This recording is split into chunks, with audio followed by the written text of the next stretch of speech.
တော့မောရှေကတောင်ပေါ်မှာတိနာတောင်ပေါ်မှာဘုရားသခင်နဲ့အတူတူရှိနေတာအဲ့ဒါကိုမျက်မှောက်တော်ထဲမှာရှိတယ်လို့ခေါ်တယ်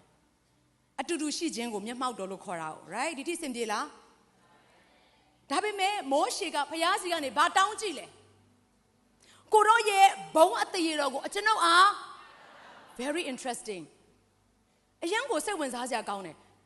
ဘုရားသခင်အတူရှိတိုင်းဘုရားရဲ့ဘုံတော်ဘုရားရဲ့တကိုးတော်ဘုရားရဲ့တတ်နိုင်ခြင်းထင်ရှားနေတာမဟုတ်ဘူး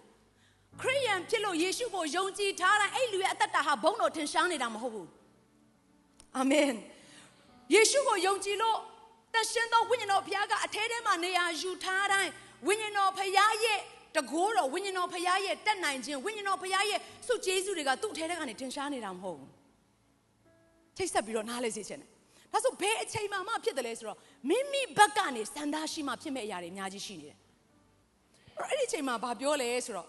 ကိုရောဘုံတည်တော်ကိုအကျွန်ုပ်အားပြတော်မူပါလို့ဘုရားကိုပြောတဲ့အခါမှာဘုရားကငါဘုံပြမယ်လို့မပြောဘူးသူဘာပြန်ပြောလဲဆိုတော့ငါဤကောင်းမြတ်ခြင်းအလုံးစုံတို့ကိုမျက်ဝါးထင်ထင်သင်မြင်ရမယ်အလုံးစုံလို့ပြောတဲ့အခါမှာဘုရားသခင်မောရှေရဲ့အသက်တာထဲမှာပြုမဲ့အရာတွေ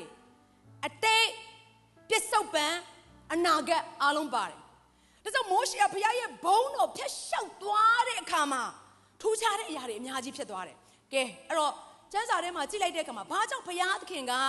သူ့ရဲ့ဘုန်းကိုမပြဘဲနဲ့သူ့ရဲ့ကောင်းမြတ်ခြင်းကိုပြတယ်လဲဆိုတော့အောက်မှာရေးထားတယ်ငါ့ကိုမြင်တော်သူသည်အသက်မရှင်ရတို့ဖြစ်ဖြစ်တင်သည်ငါမျက်နာကိုမမြင်နိုင်ဘာကြောင့်လဲသခင်ယေရှုခရစ်တော်ရဲ့ကယ်တင်ခြင်းနဲ့ဆိုင်တဲ့အမှုရာကအဲ့ဒီအချိန်မှာဖြစ်ပျက်ခဲ့တာမှမဟုတ်တာအဲ့တော့ Adamic sin လို့ခေါ်တဲ့အာဒံကပါဝင်စလာတဲ့အပြစ်နဲ့ဆိုင်တဲ့အရာကအဲ့ဒီအချိန်ထိတက်ရောက်မှုရှိနေရဆိုတဲ့အရာကိုသဘောပေါက်စေခြင်းနဲ့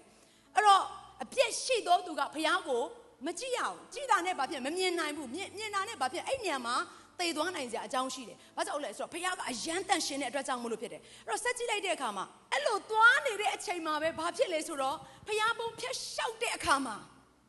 ဘုရားသခင်မောရှေရဲ့အသက်တာထဲမှာထားတဲ့ကောင်းမြတ်ခြင်းအလုံးစုံကိုမောရှေမြင်သွားတာ within a few minutes လည်းဖြစ်နိုင်တယ် within a few seconds လည်းဖြစ်နိုင်တယ်အချိန်အနည်းငယ်အတွင်းထဲမှာမောရှေအသက်တာထဲမှာဘုရားလှုပ်မဲ့အရာအားလုံးကိုဘုန်းတော်ဖျက်လျှောက်သွားတဲ့အခါမှာမောရှေကမြင်လိုက်ရတာဒါကြောင့်ကပ္ပဦးကျမ်းထွတ်မြောက်ကျမ်းဝိပ္ပယကျမ်းတောလျာကျမ်းတရားဟောရကျမ်းဘယ်သူရေးလဲကပ္ပဦးကျမ်းဆိုတာမောရှေမွေးပြီလားအာရန်အေဝါလက်ထက်ဒါဆိုရင်အတိတ်နဲ့ဆိုင်တဲ့အရာအားလုံးကိုဘုန်းတော်ထဲမှာမောရှေကဟိုအာရန်လက်ထက်နဲ့မောရှေလက်ထက်က2000 กว่าတယ်